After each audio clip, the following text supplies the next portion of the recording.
La pregunta de hoy es, ¿cómo surgió la Iglesia Adventista del Séptimo Día?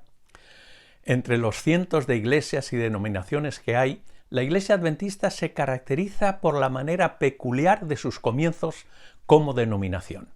En la primera parte del siglo XIX surgió un gran interés por el estudio de las profecías, especialmente un texto en particular, Daniel 8:14. Hasta 2300 tardes y mañanas, luego el santuario será purificado. En los Estados Unidos, William Miller, después de estudiar el libro de Daniel y este texto en particular, llegó a la conclusión de que Cristo regresaría a este mundo el 22 de octubre de 1844. También en otras partes, en América Latina, Manuel Lacunza, un sacerdote jesuita, y en otros lugares del mundo, otros predicadores predicaban este mismo mensaje. Pero como Cristo no vino el 22 de octubre de 1844, este movimiento al que llamaron el movimiento del advenimiento sufrió una gran decepción. Muchos de estos creyentes que se habían unido a este movimiento cuestionaron la Biblia, incluso algunos abandonaron completamente la fe, pero la mayoría regresaron a sus iglesias de origen de las que habían salido. Sin embargo, un pequeño grupo de estos que habían predicado la venida del Señor llegaron a la conclusión de que Dios y su santa palabra no podían equivocarse, sino que los que se equivocaron fueron ellos en su interpretación. Por eso decidieron continuar estudiando y escudriñando las Escrituras con oración por días y noches enteras. Decidieron dejar a un lado todas sus ideas preconcebidas por años de creencias y tradiciones religiosas y aceptar solamente las ideas y doctrinas que de una manera clara y evidente son reveladas en las Sagradas Escrituras. En ese proceso llegaron a la conclusión de que la purificación del santuario no se refería al fin del mundo, sino a una etapa diferente en el ministerio intercesor de Cristo en nuestro favor, simbolizado por el santuario israelita por la entrada del sumo sacerdote al lugar santísimo. Por tanto, la fecha profética de 1844 no era el fin del mundo, sino el comienzo del tiempo del fin. En su estudio de la Biblia encontraron otras grandes verdades que habían sido ignoradas por siglos, como la vigencia de los mandamientos de la ley de Dios y la obediencia por fe a los 10 mandamientos, y no solo a 9, como hacían la mayoría de las iglesias de la época.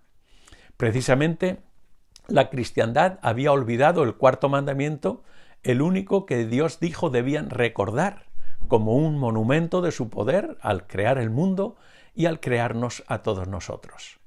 Otra de las verdades que descubrieron es que nuestro cuerpo es templo y morada del Espíritu Santo y el deber que tenemos de mantenerlo puro y sano, practicando la temperancia, tanto en la comida como en el cuidado exterior de nuestro cuerpo.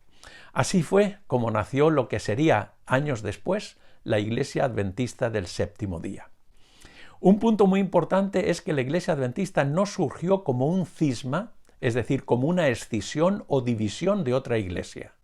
La mayoría de las denominaciones han nacido casi siempre porque un líder o dirigente se ha rebelado contra la iglesia a la que pertenecía y organizó otra iglesia de acuerdo a su gusto y a su manera particular de entender las cosas.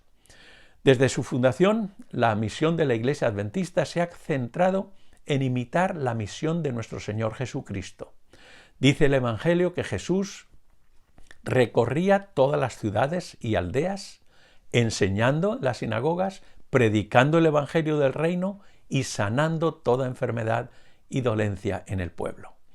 Hoy día, de los 235 países reconocidos por las Naciones Unidas, la Iglesia Adventista está presente en 212 países en los que se predica el Evangelio en 535 idiomas diferentes. Cada día, unas 3.750 personas aproximadamente se unen a la Iglesia Adventista a través del bautismo por inmersión. Esto es unas 26.000 personas cada semana o 100.000 personas cada mes.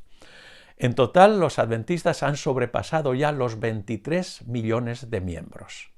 También la Iglesia tiene 9.500 escuelas en todo el mundo, 117 colegios y universidades, más de 229 hospitales, 58 casas publicadoras y ADRA, la Agencia para Responder a Emergencias y Desastres Naturales, que tiene presencia en 139 países. Fiel a su cometido profético, millones de adventistas alrededor del mundo adoran a Dios cada sábado, predicando las buenas nuevas del Evangelio eterno, haciendo realidad la visión de San Juan que dijo: «Vi volar un ángel que tenía el Evangelio eterno para predicarlo a toda nación, tribu, lengua y pueblo, diciendo a gran voz: temed a Dios y dadle honra, porque la hora de su juicio ha llegado, y adorad a aquel que hizo el cielo y la tierra, el mar y las fuentes de las aguas». Si no has tenido oportunidad de conocer a un adventista, o si deseas saber más acerca de la Iglesia, o si tienes alguna pregunta, estoy seguro que hay una iglesia adventista cerca de donde te encuentras. Será un placer darte la bienvenida y servirte en lo que podamos. Gracias.